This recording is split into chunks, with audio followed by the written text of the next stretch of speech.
નમસ્કાર વિદ્યાર્થી મિત્રો, આપ સર્વે વિદ્યાર્થી મિત્રોનું સહૃદય હાર્દિક સ્વાગત છે આપણી મનપસંદ યુટ્યુબ ચેનલ એવી બેસ્ટ ઇન એજ્યુકેશનની અંદર. તો મિત્રો, આજે આપણે ધોરણ 8 વિષય છે ગુજરાતી, ચેપ્ટર નંબર 20 વાવી ઉજાગરો નું સ્વાધ્યાય પોથીનું મિત્રો સંપૂર્ણ સોલ્યુશન કરવા જઈ રહ્યા છીએ. તો વિદ્યાર્થી મિત્રો, વિડીયો તમારે સ્કીપ કર્યા વગર છેલ્લે સુધી એ પણ પૂરેપૂરો જોવાનો છે. અને હા, પસંદ આવે તો આપણે એક લાઇક પણ કરી દેવાની છે. કવિએ ક્યારે આશાનો દીપક પ્રગટાવ્યો છે? તો અંધારી સાંજે. નંબર 2 છે કવિએ ફૂલોમાં કેવા વાયરો શણગાર્યો છે? તો મખમલી. નંબર 3 છે કવિએ શબ્દોમાં શ્વાસોના રંગો ભર્યા, તેથી ગામ આખું કેવું ફર્યું છે? તો ફાગણ મહિના જેવું. જીવનરૂપી દરિયામાં ક્યારે વરસાદ વરસે છે? તો વાવણીના સમયે.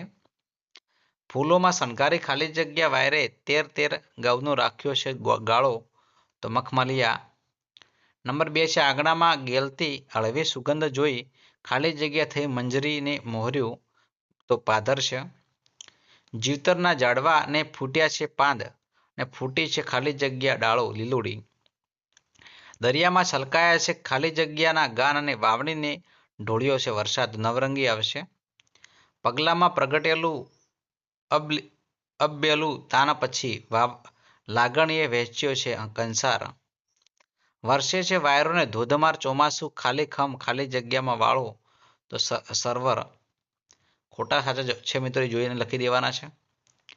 કાવ્યમાં અંધારી સાંજનો વાવી રહ્યો ઉજાગરોનો અર્થ શું થાય? તો કાવ્યમાં અંધારી સાંજનો વાવી ઉજાગરોનો અર્થ થાય જીવનમાં અંધકારને ઉમસમાં પરિવર્તન કરવાની ક્રિયા એવો થાય છે. કાવ્ય મુજબ માળો બાંધવો એ શેનું પ્રતીક છે? કાવ્ય મુજબ માળો બાંધવો એ માનવીય શ્રમ અને સર્જનાત્મકતાનું પ્રતીક છે. હળવા સુગંધિત પવન સાથે શું મોહરી ઉઠે છે? હળવા સુગંધિત પવન સાથે મનની શાંતિ મોહરી ઉઠે છે. નંબર 4 જીવનરૂપી દરિયામાં શું વહે છે? જીવનરૂપી દરિયામાં નવરંગી સંગીત ગાન વહે છે. ખાલીખમ સરોવરમાં શું વરસે છે? ખાલીખમ સરોવરમાં વાયરો છે, પવન છે, ને ધોધમાર ચોમાસું વરસાદ વરસે છે. 13 ગવના રાખ્યો છે ગાળો એટલે શું? તો કાવ્ય સંદર્ભે જણાવો. તો કાવ્યના સંદર્ભે 13 ગવનો રાખ્યો છે ગાળો એટલે સમયાંતરે ફૂલોનો રંગ અને મખમલી વાયરો જીવનમાં આનંદ અને સુખની અનુભૂતિ કરાવે છે. મિત્રોના પછી ગામ આખું ફાગણ શું ફર્યું છે? પંક્તિનો ભાવાર્થ જણાવવાનો છે. બરાબર છે મિત્રો. ત્યારબાદ મિત્રો તમે જોઈ શકો છો કે નીચેનું કાવ્ય વાંચો અને પછીનો ઉત્તર લખો. તો વસંત ઋતુનું આગમન થઈ રહ્યું છે એવું કવિ શાના આધારે કહ્યું કહે છે?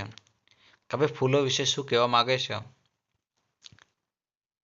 મુલય પર્વત ઉપરથી આવતા સુગંધીદાર પવન માટે કાવ્યમાં કયો શબ્દ વપરાયો છે? તો મલય પર્વતની ઉપરથી આવતા સુગંધીદાર પવન માટે કાવ્યમાં મલયાની લોની પીંછી શબ્દ વપરાયેલો છે.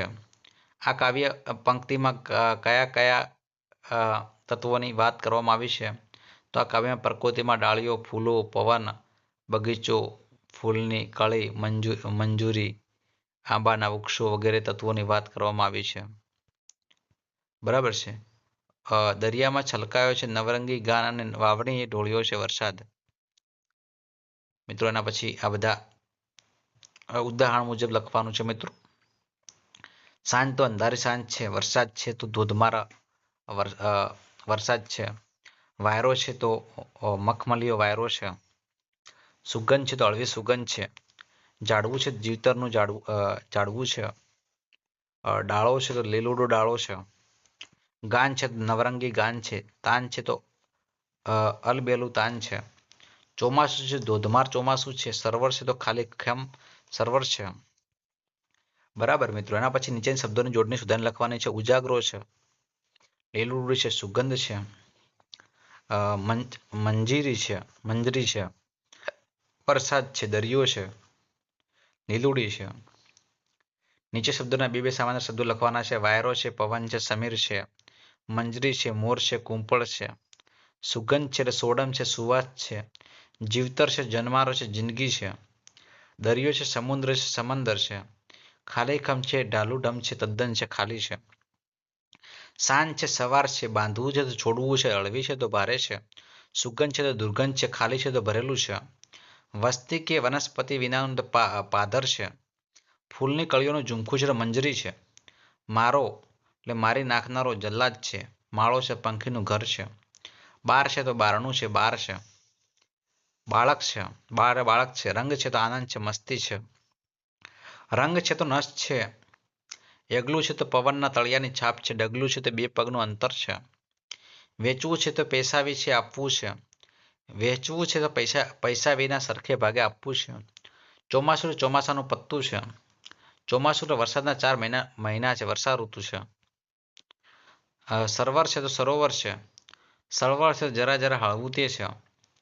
ધ્વનિ છૂટા પાડવાના છે મિત્રો, બરાબર છે, ધ્વનિને જોડવાના છે. એના પછી શબ્દકોશ છે. ગાન છે, ગામ છે, ગાળો છે, તાન છે, ફૂલો છે, માળો છે, શબ્દો છે, રાજ છે. બરાબર છે. તો પ્રવૃત્તિ છે, વરસાદ છે. વરસાદી ધારા સાથે ધરતીનું તરસ્યું હૈયું ભીજાય છે. લીલુડી છે, લીલુડી વાડીઓમાં મોરલાના ટવકા ગુંજે છે. મંજરી છે, સુગંધિત છે, ફૂલો છે, મધમાખીઓને આમંત્રણ આપ્યું છે. માળો તો માછલી છે, લહેર છે, કિનારે છે, જહાજ છે, મોજું છે. બરાબર છે. તો મિત્રો આ છે આપણો આજનો વિડીયો. વિદ્યાર્થી મિત્રો, વિડીયો તમને પસંદ આવ્યો હોય તો વિડીયોને અચૂક લાઈક કરજો. ચેનલ ઉપર નવા હોય અને ચેનલને મિત્રો હજુ સુધી આપણે સબસ્ક્રાઇબ ન કરી હોય તો ચેનલને મિત્રો અચૂક સબસ્ક્રાઇબ કરી દેજો. બાજુમાં આપેલા બેલ આઇકનને પણ પ્રેસ કરજો, જેથી કરીને આવનારા વિડીયો નોટિફિકેશન આપ સૌ વિદ્યાર્થી મિત્રોને મળતી રહે. ફરી મળીશું નેક્સ્ટ વિડીયોમાં. ત્યાં સુધી આવજો. જય હિન્દ, જય ભારત, જય માતાજી.